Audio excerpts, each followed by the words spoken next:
ডিম খিচুড়ি সাদামাটা আইটেম হলেও তা যেন রঙিন টিভির মতো জীবনকে রাঙিয়ে দেয় বৃষ্টির দিনে। সকালে ঘুম থেকে উঠি 6:30 নাগাদ, বাইরে যেয়ে দেখি ঘন কুয়াশার সাথে গুড়ি গুড়ি বৃষ্টি হচ্ছে, আর কিছুক্ষণ পরে আবার শুরু হলো ঝুম বৃষ্টি। তাহলে তো অবশ্যই খিচুড়ি রান্না করতে হবে। এটা গরম হয়ে আসলে দিয়ে দিলাম শুকনো মরিচ, তেজপাতা, গোটা গরম মশলা আর হচ্ছে পেঁয়াজ, সবকিছু দিয়ে ভাজা ভাজা করে নিচ্ছি। আর এদিকে এসে আদাগুলা আর রসুনগুলাকে একটু থেতো করে নিচ্ছি, আজকে বাটবো না ভেবেছি। ব্লেন্ডার মেশিন থাকতেও কিন্তু আমি শিলনোড়াতেই বেটে ঘষে রান্না করতে বেশি পছন্দ করি, তাই আজকে ভাবলাম শিলনোড়া বেটে ঘষে রান্না করব না, একটু হালকা থেতো করে অল্প সময়ের মধ্যে কিভাবে রান্নাটা কমপ্লিট করা যায়। এদিকে আমি চাল ডাল 15 মিনিটের মতো ভিজিয়ে রেখেছিলাম, আর এই তো দেখুন আমার থেতো করা হয়েছিল, ঠিক এরকমটা হয়ে গিয়েছে।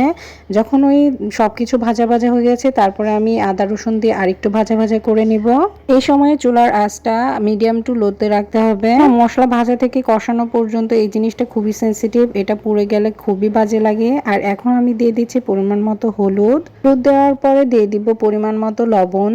তারপরে এটাকে ভালো করে নাড়াচাড়া করে দিয়ে দিব অল্প পরিমাণ সামান্য পানি, যাতে করে মশলাটা পুড়ে না যায়। হ্যালো এভরিওয়ান, এই বৃষ্টি স্নাত দিনে সবাই কেমন আছেন? দিয়ে দিলাম অল্প পরিমাণ পানি, এরপর দিয়ে দিব জিরা গুঁড়া আর ধনিয়া গুঁড়া। এরপর 2 থেকে 3 মিনিট ভালো করে নেড়েচেড়ে নিলেই রেডি হয়ে যাবে খিচুড়ির জন্য পারফেক্ট মশলা কষানো।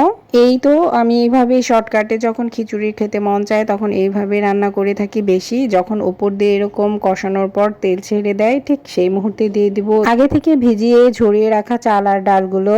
আর হ্যাঁ, খিচুড়ি রান্নায় যদি ডালের পরিমাণটা বেশি হয় তাহলে কিন্তু খিচুড়ি খেতে এমনিতেই বেশি ভালো লাগে। আমার কিন্তু সব ধরনের খিচুড়ি পছন্দ, ঝরঝরা, লেটকা এবং সবজি টেলটেলা খিচুড়ি সব ধরনের। তবে আপনাদের ভাইয়া তো ঝরঝরা খিচুড়ি ছাড়া খেতেই চায় না। বাসায় রান্না হলে বেশিরভাগ সময় আমাদের ঝরঝরা খিচুড়িটাই রান্না করা হয় এভাবে ভুনা করে।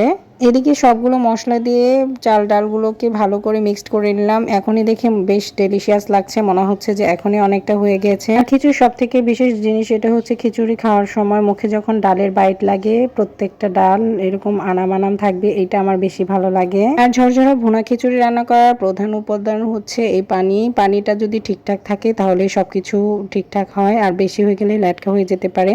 তাই খুবই সাবধানতার সাথে পানি দিতে হবে সবার আন্দাজ মতো। আসলে এটা রান্না করতে করতে আইডিয়া হয়ে যায়, যেহেতু আমাদের বাসায় প্রায়শই এই ভুনা খিচুড়িটা ঝরঝরা ভাবে হয়, তাই আমার একটা আইডিয়া হয়ে গেছে। এই যে দেখুন, দেওয়ার পর আমি এভাবে মেপে দেখি যে ঠিক আছে কিনা। যাই হোক, এদিকে কথা বলতে বলতে আমার কিন্তু খিচুড়ি রান্নাটাও কমপ্লিট হয়ে গেছে।